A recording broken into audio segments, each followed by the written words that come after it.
right, let's start with the first conversation of the day, and that has to do with thumb rules that help you plan your finances better.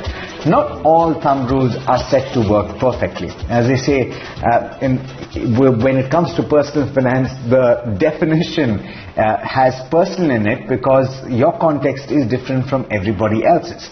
So we're going to discuss some of these rules, and we're going to tell you how they can apply to you. Let me introduce my guest for the day. We've got Hemant Rustagi of Wiseinvest Advisors. Thank you so much, Hemant, for taking the time. As always, appreciate it. Let's start with a few of these, and I've selected 7 to talk to you about. Let's start with the first one, which is a pretty common one. It's the rule of 72. It helps you understand how much time it would take for you to double your money.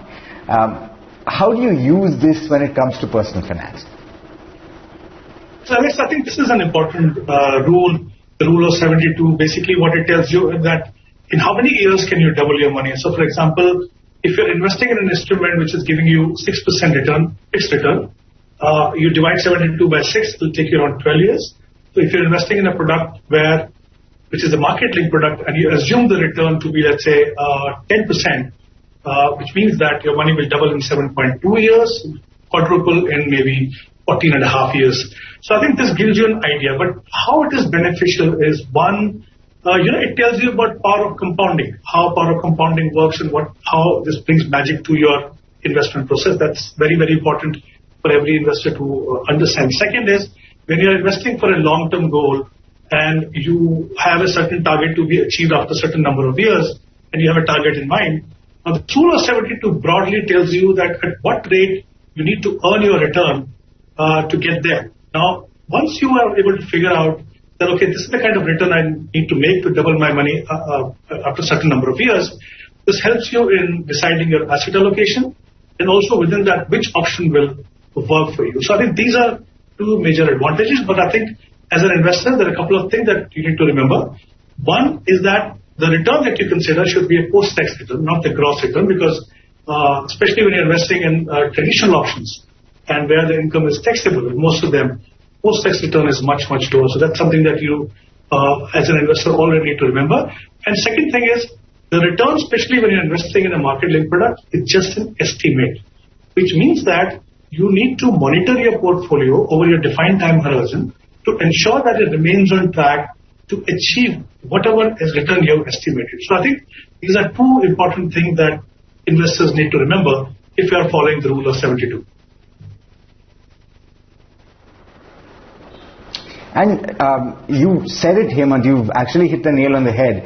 But then this is useful when you're planning, especially long-term goals, right? Because you would be able to then gauge specifically how much you would need to set aside to these goals in, say, an SIP, assuming, for example, in an equity scheme, you would get a CAGR of 12%. That would help you plan your goals better, right? But let's talk about the next one, and I think this is something that will appeal to a lot of young viewers. A lot of them talking about financial freedom, but the question is, how much do you really need for that goal, and how soon can you start it? Is the 4% rule really something that works? Well, this is called a 4% freedom rule. So clearly, I tell you what happens, Alex, here is that this gives you an idea. It's a simple rule. Basically, what it tells you that if you were to draw 4% of your corpus, right, for how many years roughly it will last. So for example, if you're someone who's looking for retirement and the annual expense is around 5 lakh rupees, so you're looking at 4% withdrawal, which means that you need to multiply your requirement by 25. So which means that you need a corpus of 1.25 crore to be able to draw 4%, and which is good enough to take care of your expenses. So depending on basically what your expenses are likely to be, it gives you an idea. But the problem is, you begin with drawing 4%, then every year you need to consider inflation, right? Which means that the next year is going to be higher and the next year is even higher. So the point is that even though this rule propagates that asset allocation of 50% in equity and 50% in debt, which means that, if you take conservative estimate of 10% and 5%, you get around 7.5%, right? So again, considering that inflation is very high in our country, it is not going to last 30 years that is envisaged. So clearly it's important to understand that this is just a thumb rule. You need to be very careful. You need to look at your own personal situation, which means that if you want to take out more, you need to take more risk, or you also have to give yourself more time to accumulate the kind of corpus you would require. So anyone who's looking to retire early must always remember this, that this is a conservative estimate, and this only gives you an idea of how much should you withdraw for your portfolio to last 30 years, but then it depends on how much you're able to earn. The second issue with this is that this does not take into consideration your non-portfolio income. So someone who's retiring at a traditional age, and if there is a pension coming in, it does not take that into account. But this is something that everyone should remember. The third thing is that there are some retirees who are able to invest more aggressively than others, which means that the return is likely to be higher than what this rule basically envisages. So clearly, there are 2-3 things that everyone who wants to follow this 4% rule need to remember.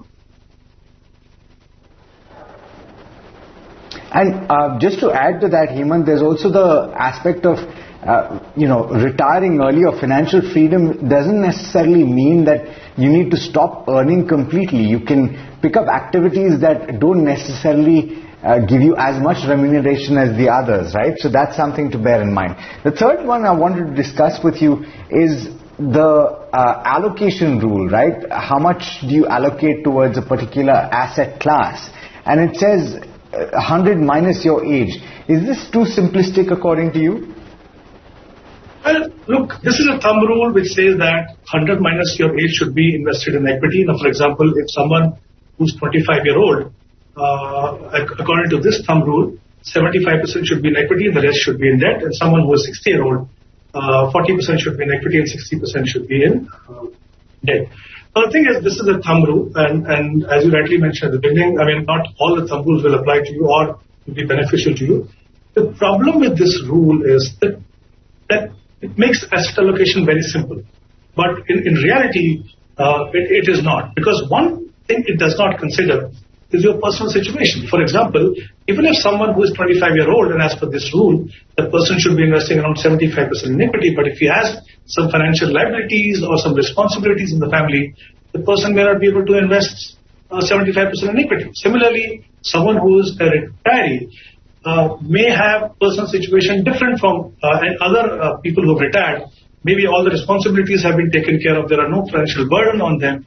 Maybe they can invest more, because especially when you're trying to build a corpus for posterity and give it to your children, you can invest, aggressively. So one, it does not take into account your personal situation. The second problem with this rule is that it basically propagates a concept of pooling or investment, because when you're looking at asset allocation based on your age, which means that 75% in equity, it does not consider your risk profile. It does not consider your short-term and medium-term, long-term goals. There may be goals where a significant part has to be invested for short-term. It does not consider that. And the problem is that when you pool all your investment, one, either you make your portfolio very, very aggressive, depending on what age you're trying to build that portfolio. So I think it's very, very important to remember that while this makes asset allocation very simple, the best thing is to follow a goal-based investment process, wherein you define your short-term, medium-term, long-term goals. Each goal set a target, and then based on an assumed rate of return, work out your asset allocation, and you try to make an investment plan to achieve that. But this is a rule I generally would not recommend that investors should follow. Fair point. We still have a good 4 more to discuss, but we have to slip into a short break. Hemant, do stay with us, and viewers will be back before you know it. Do stay tuned.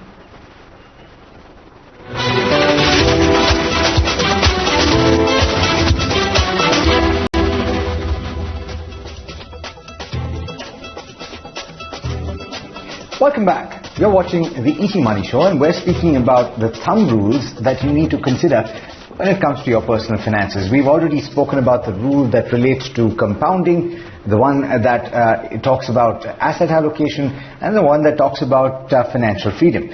But let's now speak about the emergency rule, which says that you need to have a certain amount of money set aside for emergencies. Hemant, it says this is the 3x emergency rule. What according to you is the right level that one must keep in the contingency fund? Well, like this rule says basically that, your emergency corpus should be equivalent to your 3 months, commitments or expenses. But over a period of time, obviously, what investors have realized and what has been propagated is that it should be at least 6 months. But what we saw in the last couple of years during this pandemic is that the 6 months, emergency corpus was not enough. So basically, what I feel is that there can be situations where the emergency corpus equivalent to a 6-month monthly commitment may not be large enough. So you should try and provide for additional 3 to 6 months.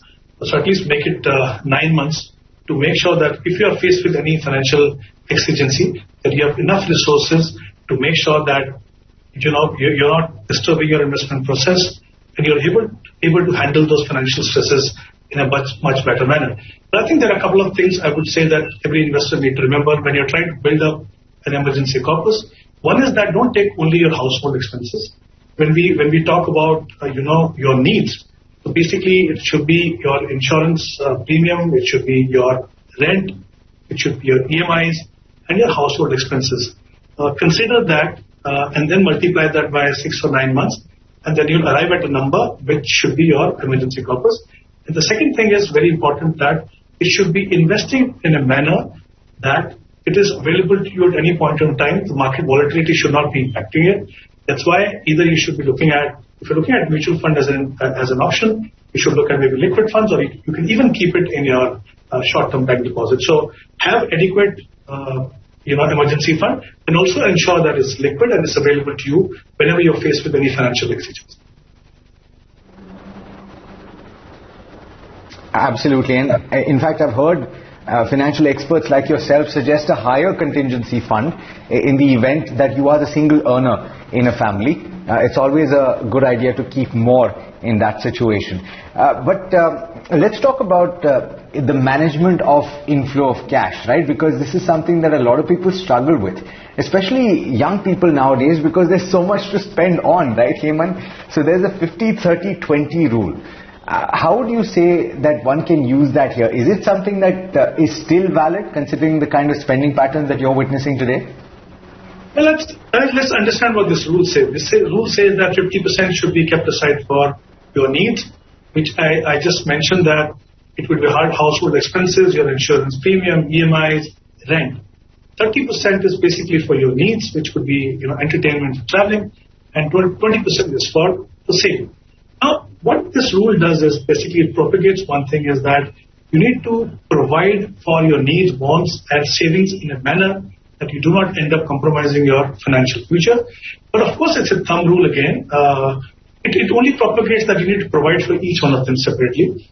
A lot will depend on what your personal situation is. For example, what we saw during the lockdown period and period thereafter is that the money that was usually being spent on needs, which is entertainment and traveling, did not happen. So obviously there was an opportunity for investors to kind of allocate more, provided you were not impacted, your income was not impacted, to savings. So like I said, it's relevant to the extent that it tells you that you need to provide for these three separately in a reasonable manner. And second, I think it also propagates one thing, is that it prompts you or encourages you to save money on a regular basis. To that extent, I think this rule is very useful. But the extent of how much you provide, broad parameters, I think this is how it should be. But I think there is always scope for you to maybe kind of spend less on needs and maybe invest slightly more for saving. So that's one thing. It depends on your personal situation. You can make a change. Absolutely. Couldn't have said it better. The next one relates to the amount that you should spend towards an EMI. And it says 40%. And this is something that I think a lot of home buyers struggle with, right? Because especially if you're talking about buying a home here in Mumbai, Hemant, it's practically impossible to do that if you're talking about certain pockets without taking a massive loan. So is 40% EMI still relevant today? Should you struggle and make sure that that is something that you follow? Well, look, we just talked about 50-30-20, which very clearly said that 50% is including EMI. And there are other commitments that you had. So if you go beyond 40%, what it means that you'll end up compromising on other needs, and also you'll end up compromising on your wants as well as savings, which means that you'll be putting your financial future to risk. So it's very, very important to make sure that it remains within 40% of your take-home salary or the net post-tax salary. That should be the outer limit. Try and minimize that to the extent it is possible, but definitely should not go beyond 40%. Otherwise, like I mentioned, if you look at this, okay, in conjunction with the rule that we talked about earlier, clearly you'll end up making a big compromising, and which is something that should be avoided.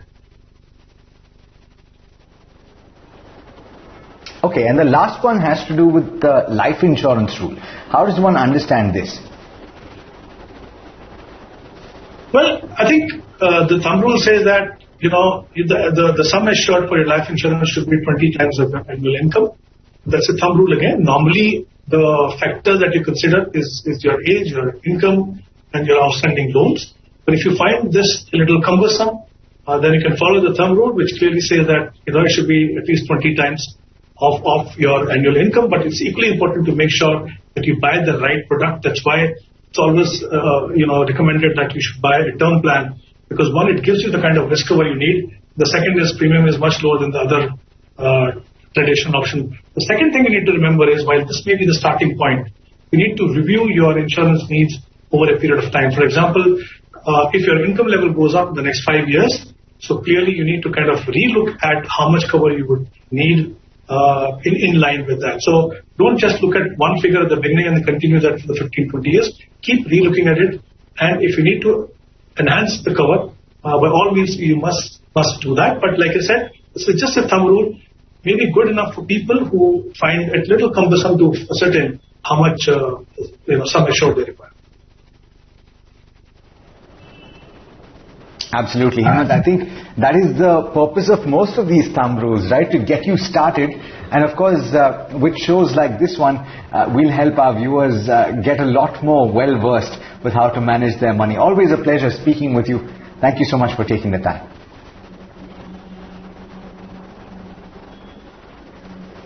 All right, now we are slipping into a short break. On the other side, we'll have a great conversation lined up for you. Do stay tuned.